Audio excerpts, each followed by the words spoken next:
এই সে নিশ্চিত ছিল এটা গোল করতেছি আমি, এটা গোল হবে, উনি নিশ্চিত। কত সময় নিয়েছে, ঠান্ডা মাথায় বলটাকে সেট করেছে, মানে আমরা যখন সেট পিস বা পেনাল্টি মারি, পেনাল্টি মারার মতন করে মেরেছে এবং নিশ্চিতভাবে এটা গোল। তার পাওয়ার, তার কি বলে আপনার যে ট্র্যাজেক্টরিতে ছেড়েছে, তিনি জানতেন এটা গোল হবে। আমি যেটা বলছিলাম যে অ্যাটিটিউড, দেখেন 1 গোলে হারতেছিল ব্রাজিল, কিন্তু তাদের খেলায় কিন্তু সেই ধরনের প্রাণ আমরা দেখি না যে 1 গোলে টিম হারতে থাকলে মানে যে এগ্রেসিভিটি থাকে বা অল আউট ফুটবল খেলে, they are hungry for the goal and you know lots of things.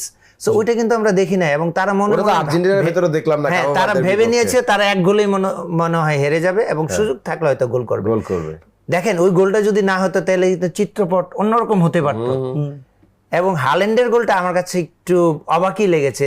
Left side থেকে যখন হাল্যান্ডকে বলটা দিয়েছে, 2 জন প্লেয়ার ছিল তার সামনে, মার্কিনিউস এবং গাব্রিয়েল, দুজনেই এবং ছিলেন। দুজনের মধ্যে আপনি যদি একটু রিপ্লে করে দেখেন, দে ওয়্যার কনফিউজড যে কে যাবে, কে ওরে মার্ক করবে।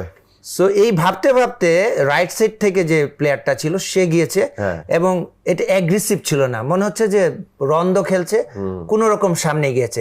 এবং এই অ্যাটাকিং থার্ডে আপনি হাল্যান্ডের মতো প্লেয়ারকে এত সময় দিলে মনে হচ্ছে যে সেট বসায় মারছে, এরকমই ছিল। এত সময় পেয়েছে, এবং যে দুর্দান্ত তার, যেহেতু সে লেফটি, অনেক সময় নিয়েছে এবং তার পায়ের নিচ দিয়ে বলটা নিয়েছে, এবং গোলকিপার এখানে এলিসন বেকারের দেখা ছাড়া সে সর্বোচ্চ চেষ্টা করেছে। কিন্তু আমার কাছে মনে হয় যে পৃথিবীর কোনো গোলকিপারের এই বল সেভ করার মতো ক্ষমতা নেই। তো এটা আমার কাছে মনে হচ্ছে ব্রাজিলের ডিফেন্ডিং যে দক্ষতা বা এক্সপিরিয়েন্স আমি বলবো, বা ফোকাসড বলবো, তারই অভাব মনে হয়েছে আমার। রাইট।